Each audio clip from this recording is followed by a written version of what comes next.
Seguimos con la carta y estamos en el último capítulo de Primera de Juan. ¿Qué resultados produce el haber nacido de nuevo? Dice la Escritura que de modo que alguno está en Cristo, nueva criatura es. Las cosas viejas pasaron, he aquí todas son hechas nuevas. Uno no es, cuando viene a Cristo, lo que era. Uno tiene un nuevo estilo de vida, tiene un nuevo estándar de vida, un nuevo sistema de vida. Ya no soy lo que era, ya Ricardo murió, él está enterrado, gracias a Dios. Hay cosas mías todavía pecaminosas, pero ahora he nacido de nuevo para los ojos de Dios, porque su Espíritu mora en mí y en ti también, si has recibido a Cristo en tu corazón. Pero ¿cuáles son los resultados que produce el haber nacido de nuevo? El apóstol Juan es ya escrita esta carta en su etapa anciana, y ya cuando uno está viejo escribe poco, pero también más profundamente. El apóstol Juan es reiterativo y repetitivo, y esa ha sido la constancia de toda esta carta, que hay un amor vertical a Dios, y un amor a Dios y a su palabra, porque la palabra de Dios es Dios hablándome directamente a mí. Hay un amor a Dios y a su palabra que va a traer un amor a los hermanos, un amor horizontal a los hermanos, hacia arriba y hacia abajo, hacia los lados, hacia Dios y hacia los hermanos. Se dice, y es una constancia, dice por los expertos a nivel secular, que el 85% de la felicidad del hombre depende de las relaciones que tenga. Si tú tienes un 85% de tener una buena esposa y te llevas bien con tu esposa, tú eres feliz en un 85%. Pero si te llevas mal, eres 85% infeliz. Y eso no solamente se lleva al nivel matrimonial, sino también a nivel de nuestras relaciones como hermanos. Si tenemos una buena relación como hermanos, tenemos un 85% de felicidad, porque tenemos la mejor hermandad. El mejor apoyo que uno puede tener es un hermano en Cristo, que debe ser una sangre más fuerte que la sangre de papá y mamá, porque es la sangre de Cristo, teniendo el Espíritu Santo, lo que nos une, lo que nos fusiona. Y tener a un amigo y tener una iglesia de Cristo como amiga es tener un 85% de felicidad en esta tierra y por la eternidad. Pero uno como amigo debe mostrarse amigo, dice Proverbio. Uno como amigo no puede ser pasivo. Uno como amigo no puede ser que venga a la iglesia y no se conecte, no se cohesione con el hermano que está al lado. Uno tiene que mostrarse amigo. Porque el amor son hechos, no palabras. El amor no es como aquel hombre que se enamoró locamente de una mujer y no le decía nada, sino que le escribió unas cartas en secreto, 7 cartas por semana. Pero la mujer no le decía nada y después le mandaba 3 cartas por día y así alcanzó a 700 y pico de cartas que le mandó en el año, y la mujer se casó con el cartero, porque ese era el que trataba. A ese sí lo trataba todos los días ahora. Y así es lo que pasa, que el amor no son ideas, romanticismo, utopías, es un trato, es un intercambio de corazón. Y uno para amar, uno tiene que exponerse. Yo no amo porque no quiero arriesgarme a ser golpeado. Entonces ciérrate un ataúd y métete debajo en la tierra, porque amar es exponerse. Pero uno cuando ama con el Espíritu Santo, supera los golpes de la vida. Y uno tiene que aprender a perdonar, porque el primero que se libera cuando uno está ofendido por algo, el primero que se libera es uno mismo cuando perdona. ¿Cuántas veces hay que perdonar, hermano? 70 veces 7, y cuando Cristo dijo eso es porque nos vamos a ofender. Pero el primero en golpear soy yo mismo, porque no nos damos cuenta nada más de los golpes que recibimos, pero no de los que damos. Y normalmente todos, ninguno está exento de ofender a otro. Pero aún así hay que amar al hermano, y eso es lo que va a ser la constante en la carta del apóstol San Juan.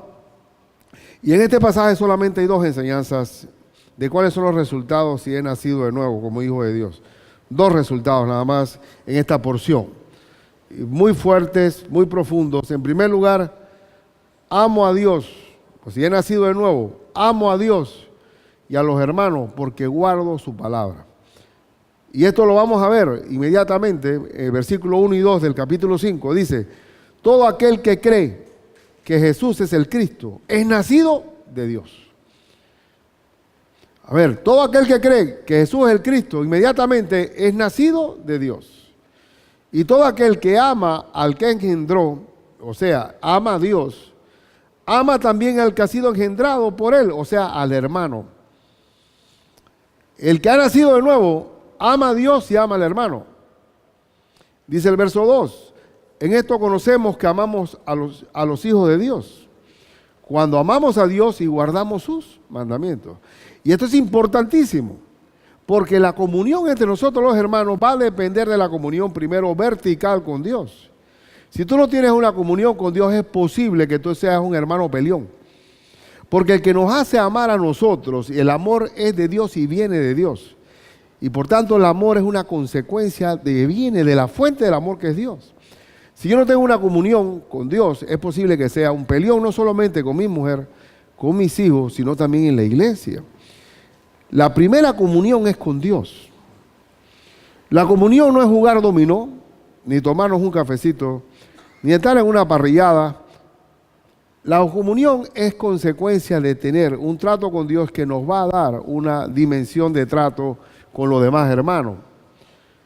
Pero el primer concepto fundamental es nacer de nuevo. Nacer de nuevo. Dígame si no, que el mundo está lleno de rencor, el mundo está lleno de resentidos sociales, el mundo está lleno de gente que se odia, el mundo está lleno de muchos desquites y venganzas personales. Pero en el cuerpo de Cristo no puede ser así. No puede ser así. Y el nuevo nacimiento es el que me permite no poner la otra mejilla. El nuevo nacimiento me permite caminar la milla extra. Y el nuevo nacimiento me permite ni siquiera afectarme por las ofensas personales. Una de las cosas, porque cuando uno tiene un ego, cualquier cosita que lo roza le molesta. Pero ya cuando he nacido de nuevo, el Señor me permite soportar lo que tenga que soportar. Y vamos a buscar en relación al nacimiento, nuevo nacimiento, que dice la Escritura en Juan 1, Juan capítulo 1, versículos 12 y 13. Mas a todos los que le recibieron a Cristo en el corazón, a los que creen en su nombre, les dio potestad de ser hechos hijos de Dios. Una vez yo conozco a mi Señor, sinceramente, Dios me hace su hijo, me hace nacer de nuevo, los cuales no son engendrados, o sea, no son nacidos de sangre. Nadie puede parir hijo de Dios, ni de voluntad de carne. Nadie por su propia conducta puede ser hijo de Dios, ni de voluntad de varón. Nadie puede decretar a otro hijo de Dios, sino de Dios. Han sido nacidos de Dios porque por fe hemos nacido de nuevo, por fe. Lean también en Juan, ahí mismo 3:3. Respondió Jesús y le dijo, de cierto te digo, que el que no naciere de nuevo no puede ver el reino de Dios. El que no ha conocido a Cristo en su corazón no puede ver el reino de Dios. ¿Por qué no puede ver el reino de Dios? Porque solamente entran a ese cielo los que han tenido un nacimiento espiritual. Han tenido un nacimiento físico y han tenido un nacimiento espiritual. ¿Quiénes no entran en ese cielo? Los que han tenido un nacimiento físico, pero tienen dos muertes, una muerte física y una muerte espiritual por el resto de su vida. Hay que nacer de nuevo. El verso 4 de Timoteo dice, Nicodemo le dijo, ¿cómo puede un hombre nacer siendo viejo? ¿Puede acaso entrar por segunda vez en el vientre de su madre y nacer? Respondió Jesús, de cierto te digo. Y cada vez que Cristo dice, de cierto te digo, está diciendo amén y amén, así va a ser.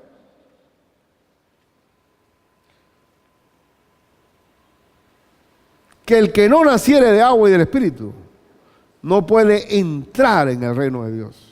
Y Nicodemo era un hombre recto, un hombre íntegro, un hombre intachable, pero iba para el infierno directamente. Algunos dicen por ahí que por ser judío ya tienes alguna prerrogativa para entrar al cielo. No, señor. Si el judío no conoce a Cristo, va directamente al infierno y no lo salva el hecho de decir que es hijo de Abraham. Porque nadie puede entrar al cielo si no ha sido perdonado por la sangre de Cristo Jesús. Y hablando entonces de comunión, porque una vez nazco de nuevo, el papá tuyo es mi papá y nosotros somos hermanos. Inmediatamente se da algo que es maravilloso y grande, que es el amor entre hermanos. Eso es más fuerte que un sindicato de obreros. Es más fuerte que un sindicato de empresarios, o que un frente estudiantil, o que un colegio de abogados. La sangre de Cristo es la que nos une a nosotros. Ese es nuestro común denominador. Y aquí en esta iglesia hay diferentes categorías de hermanos, desde el punto de vista humano. Hermanos de diferentes colores, de diferentes nacionalidades, de diferentes escolaridades. Pero nos une la sangre, el común denominador de nosotros es Cristo. Y donde se derriba toda barrera que pueda haber. El único lugar donde se junta gente diferente con diferente disparidad en un solo vínculo es en la iglesia del Señor.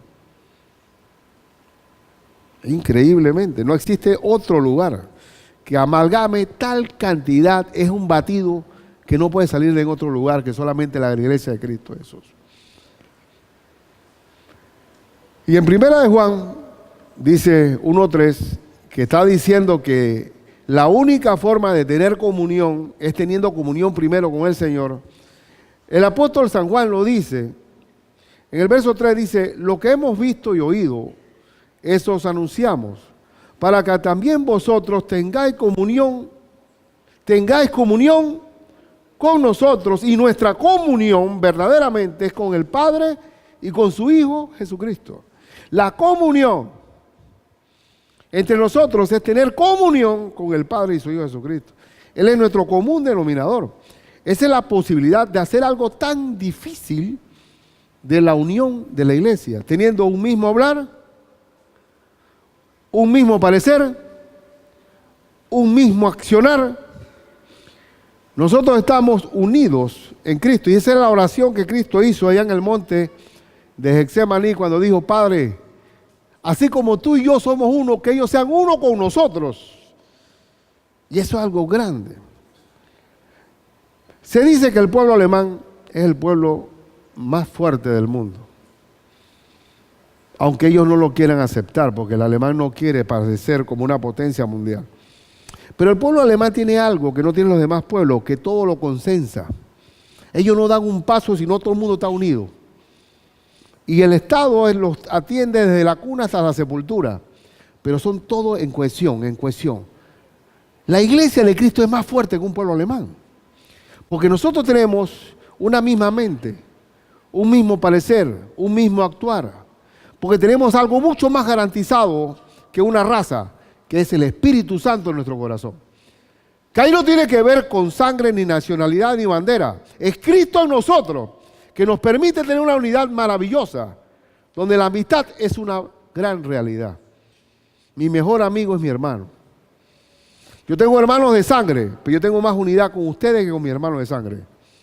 Porque la sangre de Cristo jala más, la sangre de Cristo jala más que la sangre humana. Y por eso que la unidad o la fraternidad entre hermanos es una consecuencia de haber nacido de nuevo. Uno va a Estados Unidos o va a Rumania, uno va a Cuba o a Colombia y va a una casa de un hermano que no conoce, pero inmediatamente el hospedaje, la intimidad se da inmediatamente, a pesar de que nunca nos hemos tratado, por el Espíritu Santo que está en nosotros. Usted no sabe todavía valorar lo que es la hermandad de la fe hasta cuando viaje. Cuando yo estuve en Cuba con mi hermano Gabriel, me acuerdo que el pastor cubano nos dio la cama nupcial a nosotros. Y era una casa chiquita, pero decía, pero pastor, ¿cómo usted le vamos a quedar? ¿Nos va a dar la cama nupcial? Y digo, no. Ustedes son nuestros invitados de honor aquí. Y hemos pasado comiendo, digo, pero voy acá, pero ¿por qué la cosa de Cuba está tan mal si nosotros lo hemos pasado? Usted no tiene idea, hermano. Nosotros la organización que tenemos aquí para conseguir ese carnero que nos estamos comiendo aquí, ha sido una conexión de hermanos. Y efectivamente así era. Había que estar buscando un galoncito de gasolina de hermano en hermano para ir. Y nos sentimos tan bien que para mí ha sido uno de los grandes viajes inolvidables. Fue la hermandad que experimentamos allá en Cuba. Porque el amor de hermano es algo estupendo. No lo vas a encontrar en un núcleo del trabajo. No lo vas a encontrar en un partido político. No lo vas a encontrar en la familia. Vas a encontrarlo en la iglesia del Señor. Porque el amor a Dios nos hace amarnos entre nosotros. Y eso es algo que el apóstol lo está diciendo y lo está diciendo y lo repite y lo repite y lo repite. ¿Y qué tanto lo repite? Busca allá en Primera de Juan, capítulo 3, versículos 22 y 24. Dice, y cualquiera cosa que pidiéramos la recibiremos de Él, porque guardamos sus mandamientos y hacemos las cosas que son agradables delante de Él. Y este es su mandamiento, que creamos en el nombre de su Hijo Jesucristo y nos amemos unos a otros como nos lo ha mandado. Que nos amemos unos a otros como nos lo ha mandado. Y el que guarda sus mandamientos permanece en Dios y Dios en él. Y en esto sabemos que Él permanece en nosotros por el Espíritu que nos ha dado. Que nos amemos unos a otros como nos los ha mandado. Si hay una iglesia dividida, una iglesia peleona, una iglesia fraccionada como la iglesia de Corintios, es porque hay una sola causa. No tienen amistad con Dios. No tienen relación con Dios. Cuando yo veo iglesias problematizadas es porque sencillamente no hay amor a Dios. Porque el amor a Dios nos hace tener amor entre los hermanos. Entre los hermanos es una consecuencia natural de estar en comunión con Dios. Y mientras que eso no se dé, si eso no se da, dice la Escritura que el que no ama a su hermano permanece en muerte. Y veamos lo que dice el capítulo 4, versículos 20 y 21. 4 de Primera de Juan. Si alguno dice yo amo a Dios y aborrece a su hermano, es mentiroso. Pues el que no ama a su hermano, a quien ha visto, ¿cómo puede amar a Dios a quien no ha visto? Y nosotros tenemos este mandamiento de Él. El que ama a Dios, ame también a su hermano. Entonces el que dice que ama a Dios y no ama a su hermano es un mentiroso. Es un mentiroso. Entonces no existe, no puede haber. Yo creo que es la misma ancianidad, ¿no? Cuando uno habla ya en cierta veteranía, uno habla sencillamente, sencillo como los viejos. Cada vez que te dan un consejo te repiten el mismo consejo, el mismo refrán. Es más, ya ahorran tiempo porque ya te dicen refranes. Y así mismo está el apóstol Juan. Dígame si no hemos pasado hablando de eso. Amor a Dios, guardando mandamientos y amando a los hermanos. Amor a Dios, el mismo triángulo. Clácate, clácate, clácate. De aquí para allá, de allá para acá. ¿Y por qué será que es la constante? ¿Por qué? Porque si no hay ese triángulo, no hay amor. No hay amor. Estamos en una utopía. Estamos hablando sandeces. La vida de fe es una práctica que tiene que manifestarse en un amor entre hermanos. El segundo elemento es, si yo he nacido de nuevo, amo a Dios, a los hermanos, porque guardo su palabra. El segundo elemento que aparece aquí es que el hermano que ha nacido de nuevo vence al mundo. ¿Qué es el mundo?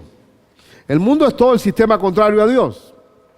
El mundo es gobernado por el diablo. Dice la Escritura, aquí mismo en Juan, al final casi del capítulo 5, dice que el mundo entero está bajo el maligno. El que tiene el dominio del mundo es el maligno. Ese es el titiritero que maneja todo el mundo.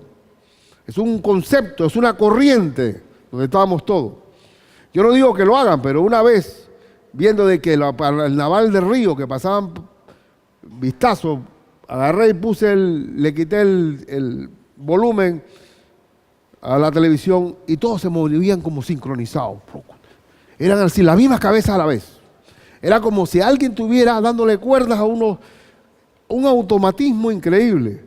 Se notaba que había un espíritu de coordinación malévola alrededor de todo esto. Cuando uno sigue la corriente del mundo, uno sigue una corriente, ni siquiera tiene autonomía. Y ahora en estos tiempos donde la internet está abierta, donde los muchachos no conversan, que voy caminando por el parque, hay 4 jóvenes y ninguno se está hablando entre ellos, sino cada uno con la conexión con su celular, porque no saben ni conversar, sino chatear. Es cuando más influencia hay. Todo está, el video viral, y a mí qué me importa la viralidad, los virus que hay en un video, pero todos están en lo último. ¿Qué es lo último? ¿Qué es lo último? ¿Qué es lo último? No hay conexión, simplemente se van consiguiendo la corriente del mundo. Un mundo de vanidad, un mundo de estética, de apariencia física, un mundo totalmente hueco, un mundo sin siquiera tener arraigo en nada. Simplemente dejándose manejar por el mundo. ¿Qué es el mundo? El apóstol dice, vamos a leer, la parte final que dice en el verso 3 y 5 de Primera de Juan, dice, pues este es el amor a Dios. ¿Cómo yo amo a Dios? A ver, aquí lo dice, que guardemos sus mandamientos. ¿Cómo tú amas a Dios? Cuando gimes y lloras y te quebrantas, ¿estás amando a Dios? No. El Señor no es manipulable. Uno ama a Dios cuando guarda su mandamiento. Ahí es donde si yo le digo a un hijo mío un consejo y él no me hace caso, ¿él me ama? ¿Ah? Como aquella tarjeta navideña que siempre digo de la hija hipócrita, mamá, tú sabes que has tenido problemas conmigo este año, pero yo en el fondo de mi corazón te amo. ¿Qué me vas a amar, hombre? El que ama, obedece. Y Dios sabe que esto no es asunto de emocionalismos baratos, sino, como otra vez lo leo, pues este es el amor a Dios, que guardemos sus mandamientos. Y sus mandamientos no son gravosos. ¿Qué significa que no son gravosos? Que no son complicados, que no son una carga, que no son difíciles de llevar. Algunos me dirán, ay, qué difícil es ser cristiano, de verdad, qué duro. Mentira del diablo. Porque dice Cristo, mi yugo es fácil y ligera mi carga. Y no, si para ti es duro llevar a Cristo, es porque tú estás enamorado del mundo. Y el apóstol dice más adelante, vamos a seguir leyendo hasta la parte final, porque todo lo que es nacido de Dios, ¿qué dice? Vence al mundo. A ver, todo lo que es nacido de Dios. ¿Usted ha nacido de Dios? ¿Ha nacido de nuevo? Levanten aquí la mano los que han nacido de nuevo. A ver. ¿Hay pocos o no? ¿Santos fueron todos? ¿Todos estamos en el cielo? Bueno, usted vence al mundo. Es que yo no sé. Es que hay una debilidad en mí. Yo no puedo. Ay, yo no sé. Ore por mí, pastor. Digo, ven acá. Si tú naciste de Dios, vence al mundo. Vence al mundo. El que ha nacido de Dios, vence al mundo. Y dice, y esta es la victoria que ha vencido al mundo. Nuestra fe. Nuestra fe en Cristo, en su palabra, vence al mundo. Y si por si acaso no entendiste, te repite en el versículo 15:5, ¿quién es el que vence al mundo?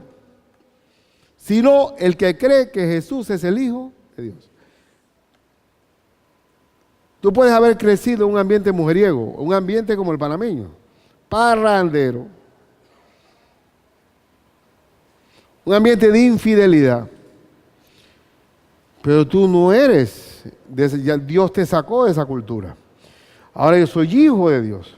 Yo puedo moverme en medio de ese mundo y sin embargo no caer en esa trampa de que donde Dios me sacó. Porque Dios me sacó de un sistema esclavizante, un sistema donde no iba para ningún lado. Un país parrandero, un país que no trabaja, un país que no tiene esfuerzo, un país que no hace la voluntad de Dios, es un país miserable. No va para ningún lado. Y por eso, el que ha nacido de Dios vence al mundo.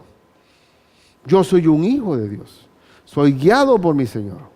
Y el mundo puede ofrecer lo que quiera. Haz más, ni siquiera, no solamente lo venzo, sino que tengo el poder de Dios para influir en ese mundo y alumbrar en ese mundo.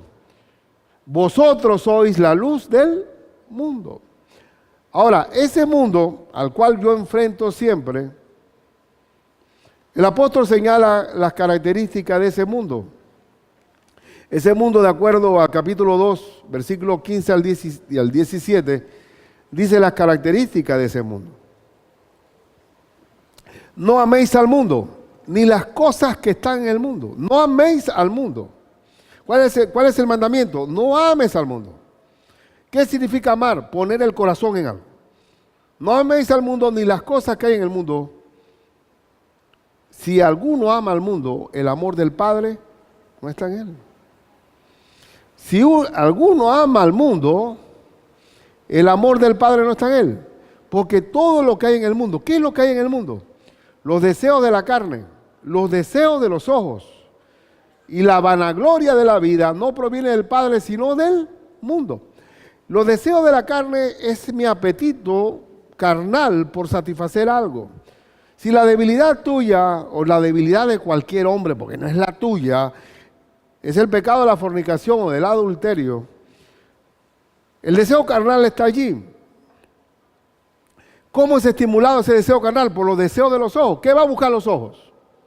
¿Qué va a buscar los ojos? Tanto que tiene que ver los ojos en estos tiempos que haces un clic en la computadora y te metes por la pornografía. Los ojos complacen al corazón. Y es muy fácil dar el paso siguiente, que es salir a buscar una cacería para satisfacer ese deseo carnal, que lo que va a traer es la vanagloria de la vida. Un hombre carnal y mundano, que ama al mundo y que le gusta el mundo, él se siente contento por lo que hizo. Al día siguiente tuvo una aventura romántica o amorosa no es una mala expresión del diablo decir amor a lo que no es amor. Y él al día siguiente se siente contento consigo mismo y eso se llama vanagloria de la vida. Chistena, tuviste la parranda que tuvimos anoche, tremenda parranda. ¿Y cuándo vamos de nuevo? ¿Cuándo de nuevo repetimos eso? El mundo satisface sus deseos, está dentro satisfaciendo sus ojos y dándose banquete de satisfacción personal por lo que ha logrado. Pero el creyente no. El creyente sabe que ahí no está su vanagloria, él quiere glorificar a Dios. El creyente sabe que la paz que Cristo le da, el gozo que Cristo le da, el consuelo del Espíritu Santo que Cristo le da, la fortaleza que le da al Señor, la ternura que le da al Señor, la satisfacción de apoyo, de firmeza, de templanza, de dominio propio que le da al Señor, no lo va a encontrar por el mundo. Él sabe, un buen creyente, que él era esclavo en ese mundo, que él estaba muerto en los delitos y pecados de ese mundo. Y él no quiere volver a ser esclavo, él no quiere recoger algodón como en la famosa estado del sur de los Estados Unidos. Él ahora quiere amar a Dios, no le atrae el mundo. No le atrae el mundo. Y eso es lo que hace grande de que un hombre criminal o un hombre con un desorden en su hogar, cuando llega a los pies de Cristo, todas sus relaciones mejoran. Está la familia Pérez, un obrero peleón, alcohólico, le pega a la mujer cuando venía alcoholizado. La mujer es la más problemática del barrio, busca pleito, bochinchosa, escandalosa. Los hijos son el dolor de cabeza en el colegio. Y llega este hombre un día a la noche con un hermano que le compartió de Cristo y le dice a la mujer, siéntate ahí, por favor. Estilo obrero, ¿no? Siéntate ahí. Ven acá, muchacho, siéntese ahí. Porque es mejor cuando el hombre se convierte. Escuchen a este hombre. Dale. ¡Tra! La familia Pérez cambió. Ahora resulta que salen bien bañaditos. Van con una Biblia para la iglesia. Ya la casa no está tan desvencijada y sucia, está arregladita. Y resulta que los muchachos ahora son modelos en el colegio. Y ahora la vecina es una buena vecina. Y el hombre es buen trabajador. ¿Quién hizo ese cambio? ¿El gobierno hizo ese cambio? ¿O el sindicato de obreros? ¿Quién hizo ese cambio? Cristo hizo ese cambio. Cuando hay un nuevo nacimiento, las cosas viejas pasaron. Y si todavía tú estás peleando con las cosas viejas es porque no quieres morirte. Eso está como un pastor que está llorando por un conflicto en la iglesia y el diácono le dice, le está compartiendo al diácono y diciéndole, tú sabes una cosa, estoy agonizando con este problema. Y dice el diácono, pero pastor, muérase rápido. Muera eso. Muera, porque mientras que está agonizando no supera este problema. Muera, sacó el tío, y que Cristo le dé el poder para ir para adelante. Pero entonces, si tú todavía tienes problemas porque tú quieres mantener al viejo hombre ahí. Ese es como el caso de los matrimonios. Siempre hay o un iracundo y el otro es rencoroso. El iracundo insulta y el otro se la guarda. Porque si son dos iracundos, ahí sí hay fuego, candela pura. Pero gracias a Cristo, Cristo puede corregir al iracundo para que se vuelva amable al hablar y al rencoroso en perdonar la ofensa. Ese cambio lo hace el Señor. Por eso que el que ha nacido de nuevo vence al mundo. Yo no soy bravo, y si le digo una cosa, hermano, si alguien que tenía una estirpe de gente enojada soy yo. Esa gente comía, mi familia comía gente de los bravas que era. Y bendito sea Cristo por el Señor Jesucristo. Porque el ADN de mi abuelo no está en mi corazón. Yo tengo el ADN no puede ser dicho, pero tengo el Espíritu Santo de Dios que me ha hecho una nueva criatura para no depender de la genética diabólica esa. Nadie puede sabotear mi nuevo nacimiento porque Cristo mora en mí. Y mi oración debe ser, mas ya no vivo yo, ya no vive Ricardo, sino que Cristo vive en mí. Lo que ahora vivo en la carne, lo vivo en la fe del Hijo de Dios, el cual me amó y se entregó a sí mismo por mí. Uno, si quiere seguir por el camino de maldad, es decisión propia. Simplemente cuando dice la palabra, cuando uno apaga el espíritu y contrista el espíritu, es que se vuelve como una piedra. Y a medida que te alejas más del Señor, más te alejas de la luz del Señor, eres igual que cualquier mundano.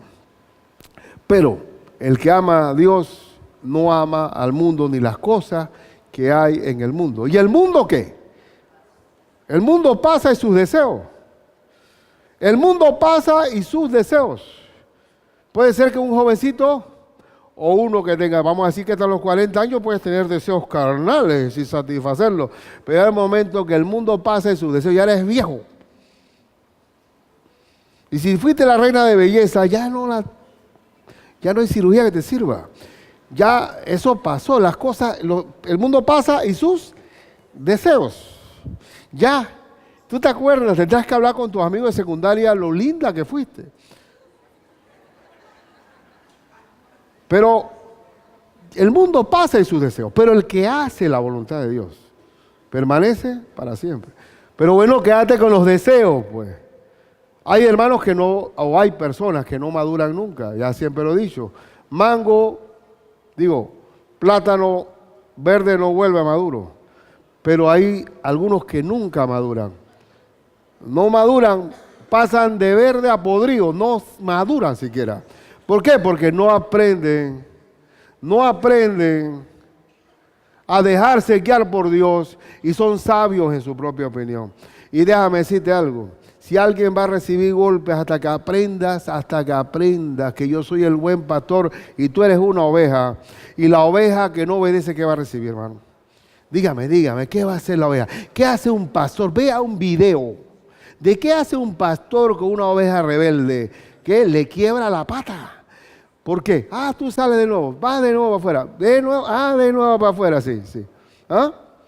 ¿Qué hace un campesino con un toro que siempre está saltando la cerca, trepándose en vacas ajenas o tumbando la cerca porque tiene demasiado brillo, tiene el toro que nadie lo va? Bueno, que así, loco, lo castra. Hasta ahí, dale ahora pues. ¿Ahora qué vas a hacer? Ahora eres güey. Ahora vas a ser güey. El Señor también tiene su vasectomía, hermano.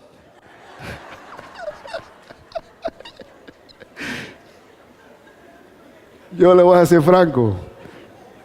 El Señor al que ama, castiga y azota a aquel que recibe por hijo. Todo el mundo quiere escuchar la parte bonita, pero no, mi hermano. Un buen papá siempre va a disciplinar. Un buen papá siempre va a sacar su vara. A mí me ha azotado el Señor bastante. Y todavía, bastante. Hay cosas en mí que Dios me ha dado y me sigue dando. El matrimonio siempre es... ¿Por qué uno cambia con el matrimonio? No es que la mujer le puso pijama al hombre. Uno cambia porque el matrimonio es un ajuste entre hombre y mujer, donde uno se va cediendo terreno y el otro va cediendo terreno al punto de que somos otras personas. Porque vamos en función de negarnos el uno al otro, ¿eh o no? Y por eso digo, oye, ¿qué tanto ha cambiado este hombre? Digo, bueno, pero para bien o para mal. Si el matrimonio es bueno, 85% de felicidad vas a tener. El 15% que falta son problemas económicos. Los problemas económicos son un 15%, porque si tú estás bien con tu mujer, aunque sea con arroz con huevo, pero tú vas para adelante. y los hijos van a estar ahí bien, pero donde no hay buenas relaciones, las cosas van mal. Igualmente en la iglesia del Señor. Pero estoy echando para adelante y para atrás. Estoy hablando de vencer al mundo. Lo que vence al mundo es nuestra fe. Y veamos en Efesios 2, 1 al 3. Efesios 2, 1 al 3.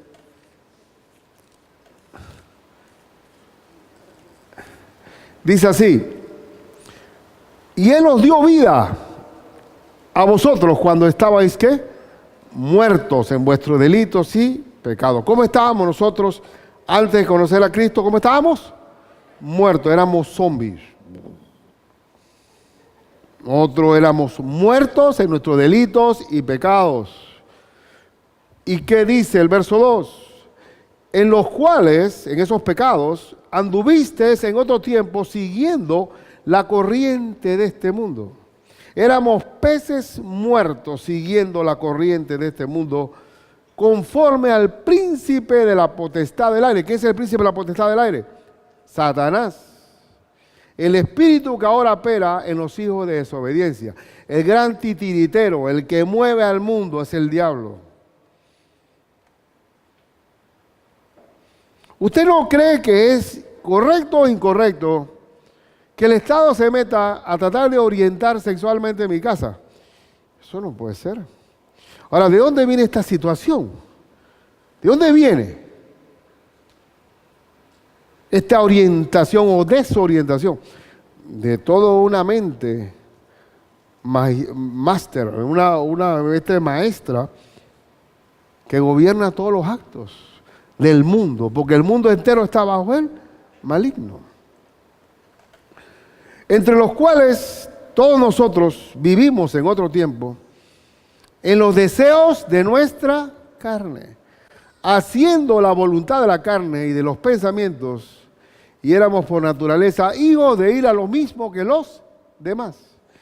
Éramos hijos de ira, lo mismo que los demás, y andábamos en ese tiempo. Yo tuve un hogar bien estable y un hogar muy cariñoso y muy moralista, muy dentro, eran educadores mis padres. Pero mis primos, que eran mis primos contemporáneos, que eran un poco mayores que yo, mi papá decía, vaya allá donde su primo jugara. Bueno, y ellos me enseñaron a jugar béisbol, ahí aprendí a manejar bicicleta, ahí o sea, todos los juegos, si se puede ocurrirme, los aprendí con mis primos. Pero también aprendí a bailar. Aprendí el otro discipulado, el discipulado del mundo, de cómo enamorar y qué piropos decir y qué cosas pasar, todas las señales y los códigos y las cuestiones. Y mi primo y yo, ahí, el más chiquito, aprendiendo todo. Porque si tú andas con 4 borrachos, tú eres el quinto. Olvídate, eso es así. Entonces, uno no tiene jamás un dominio propio, uno va así, ¿ves? Uno va llevado simplemente. Si tú tienes que chequear quiénes son tus amigos. Mis hijos crecieron en la iglesia. Nunca tuve problemas con ellos. Gloria sea al Señor. ¿Por qué no iba a tener problemas? Y no tenían disque, como dice el mundo, toca madera. No, es así, eso es gitano y es diabólico. Yo no tengo que tocar madera. Yo estaba tranquilo porque mis hijos estaban en el cuerpo de Cristo. El que ama a Dios ama a los hermanos, y donde están los hermanos está Dios. Ellos podían venir a cualquier hora a la casa, 10, 11 de la noche, porque ellos sabían que podían irse a comer una pizza después del grupo de jóvenes. Podían andar juntos en una casa o cualquier casa y no pasaba absolutamente nada, porque estaban en el seno de Dios. Porque cuando llegamos a Cristo se da una segregación inmediata entre los hijos del diablo y los hijos de Dios.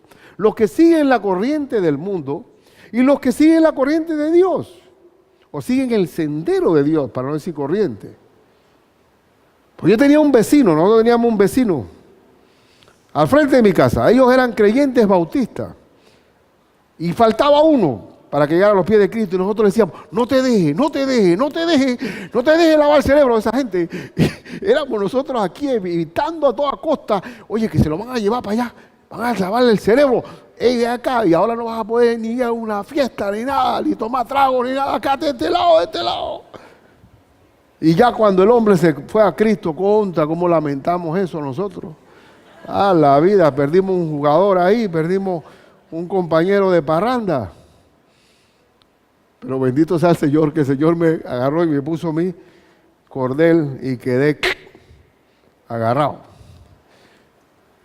Los que no están con Cristo critican a los que están en Cristo, porque la mente de un creyente no es la mente de un mundano, hermano. Porque el hombre del mundo ni siquiera piensa, él es esclavo del pecado, siguiendo la corriente del mundo, con el entendimiento entrenebrecido. No piensan. Uno gana algo discutiendo de religión o de Biblia con un incrédulo. Esa persona vendrá a conocer a Cristo cuando reciba a Cristo en su corazón. Ahí podemos hablar de cosas espirituales. Pero antes no. Por eso que la forma de conectarme con el mundo es llevando el Evangelio del Señor. Y llegamos al verso 10. 3. El versículo 10 dice, estamos en Efesios, porque somos hechura suya. Dios nos hizo sus hijos, creados en Cristo Jesús, es decir, nuevas criaturas. ¿Para qué? ¿Con qué objeto? Para buenas obras, las cuales Dios preparó de antemano para que anduviésemos en ellas. El mismo Señor, que gloria sea a Dios, por eso que hay un plan de Dios para tu vida. Lo podemos decir claramente, que hay un plan de Dios para tu vida. ¿Sabes por qué hay un plan? Porque Dios mismo prepara las buenas obras de antemano. Eso es un plan, para que anduviésemos en ella. Quiere decir que ni siquiera las buenas obras son crédito de nosotros. Es obra del Espíritu Santo en nosotros. Y por eso, un hombre nacido de nuevo, un hijo de Dios, vence al mundo. Y entre más oscuro es el mundo, más brilla. Porque donde abunda el pecado, sobreabunda la gracia. Y no existe oscuridad más densa que no puede ser vencida por la luz. Porque usted prende un fósforo en medio de la oscuridad y el fósforo vence a la oscuridad. ¿Por qué? Porque el poder de Dios es mayor que la del mundo. El poder de Dios es mayor que la del mundo. Y hermanos, Santiago 4:4 dice de esta manera. Santiago 4:4.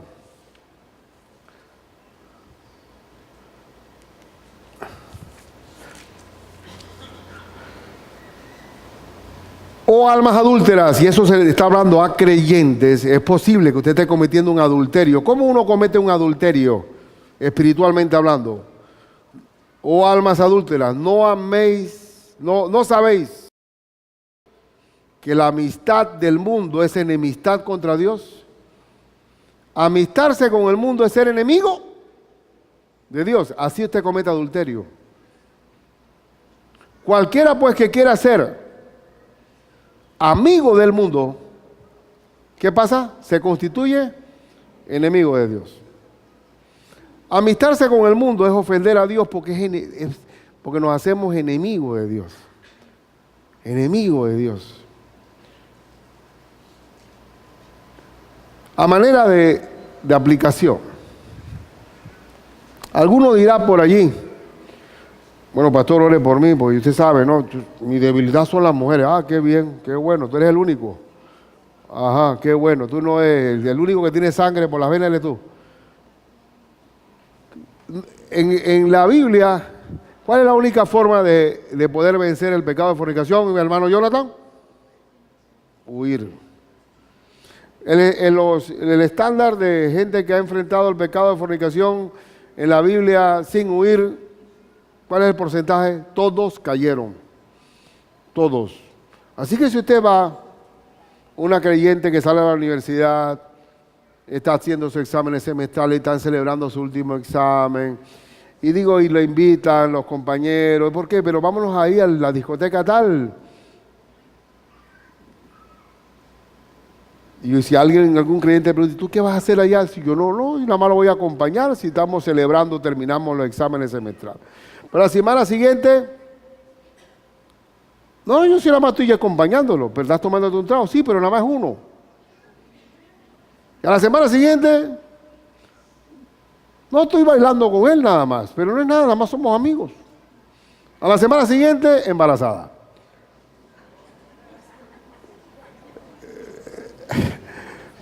Entonces, pero bueno, acércate, ve acercándote al mundo. ¿Qué hay que hacer?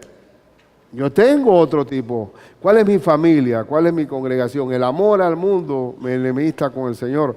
No es un asunto de ponerse, no es tampoco algo que es forzado. Porque si es forzado, es legalismo.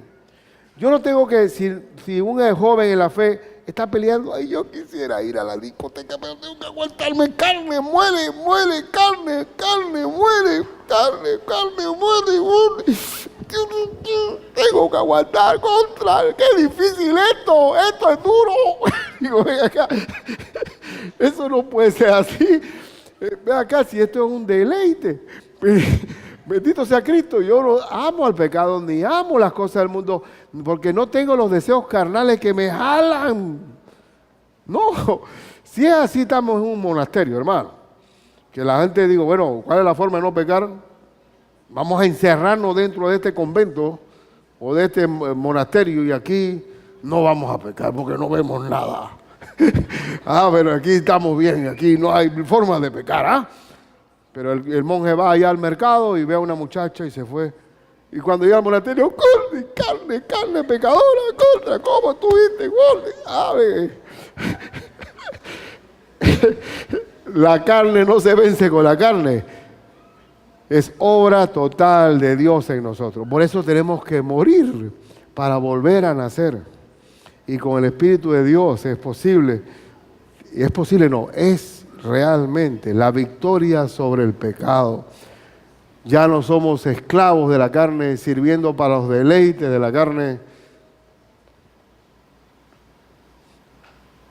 Hemos muerto y hemos nacido de nuevo. Hemos nacido de nuevo.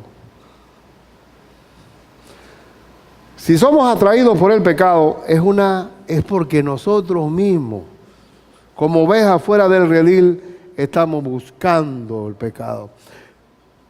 ¿Y qué le pasa a la oveja cuando se sale del redil? ¿Cuál le va a pasar a esa oveja? Separada del Señor. ¿Ah? ¿Qué le va a pasar a una paloma en medio de cuervos?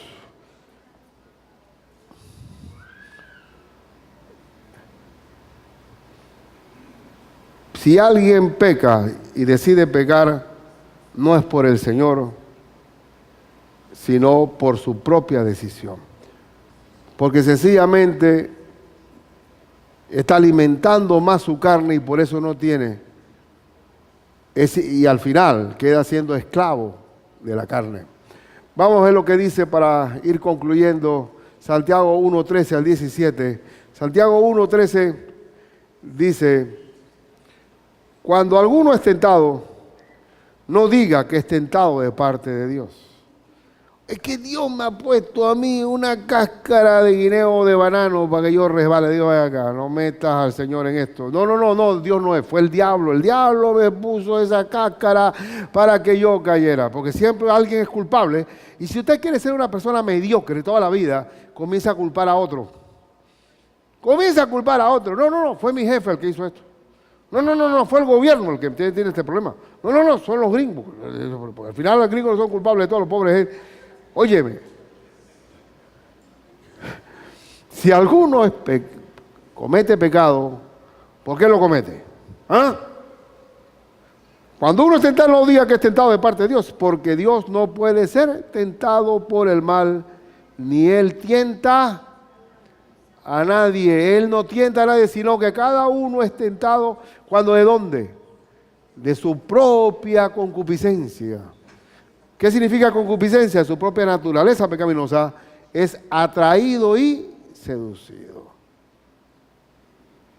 Entonces la concupiscencia después que ha concebido, mira la concupiscencia que ha concebido, porque es atraído y seducido, ¿concebido qué es? Quedó preñado el pecado, da luz el pecado.